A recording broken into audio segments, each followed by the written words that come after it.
Britain's occupation movement is gathering pace. This time it's a London university that's become the stage for a protest mounted by students against plans to cut over 500 teaching and staff jobs. Basically about 30 students so far have occupied part of the 6th floor of this building, which is the canteen. We went in yesterday afternoon and everything went quite smoothly. We secured a space very quickly and made ourselves at home. The dispute began late last year after the university management overcalculated student numbers, resulting in extra funding from the government. Now the government is asking for that money back, but the management say the money is no longer there and will have to lose a quarter of its staff in order to pay back the debt. Teachers who have already carried out a one-day strike are supporting the student occupation. The only people who put forward those figures are the management. Now the management themselves aren't going. What the management are doing, the ones who put forward these figures which weren't accurate, are saying we have to lose our jobs and the students' education has to suffer. So as far as we're concerned, we fully support our students who are taking action to defend our university. It's staff and students' university, it doesn't belong to management. And it's about time they realise that. The students are convinced that these job cuts will seriously reduce the quality of their education. A lot of students are only just getting wind of how dramatic the redundancy is going to be, and there's a lot of anger and a lot of frustration. They want value for money, as they rightly should, for their education, and they don't want to return next year paying the same fees for half of what they're receiving now. We pay £3,145 a year, so they're really justified in their anger.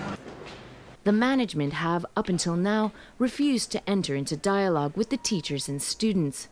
By occupying the university, the students aim to force them into opening up a line of communication.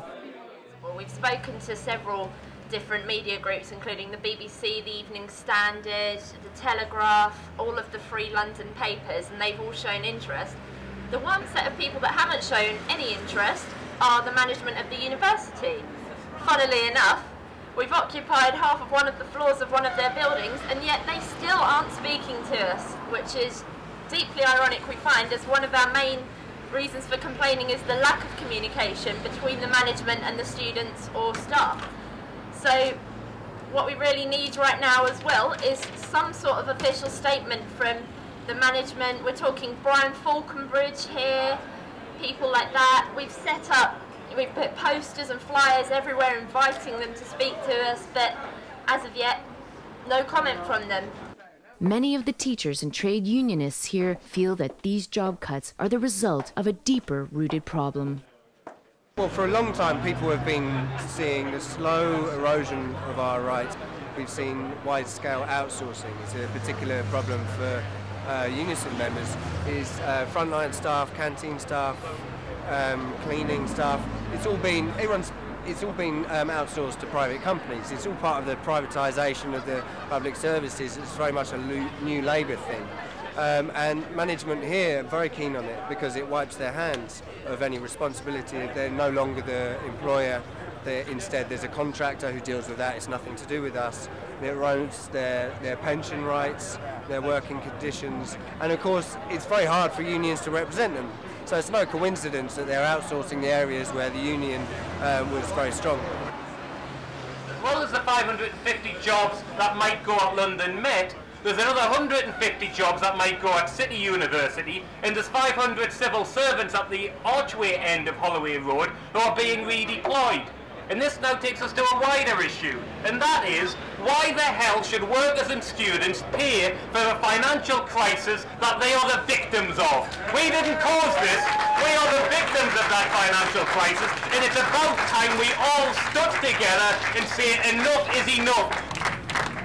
The Vistian workers, when they were sacked at 4 minutes' notice, they occupied their plant.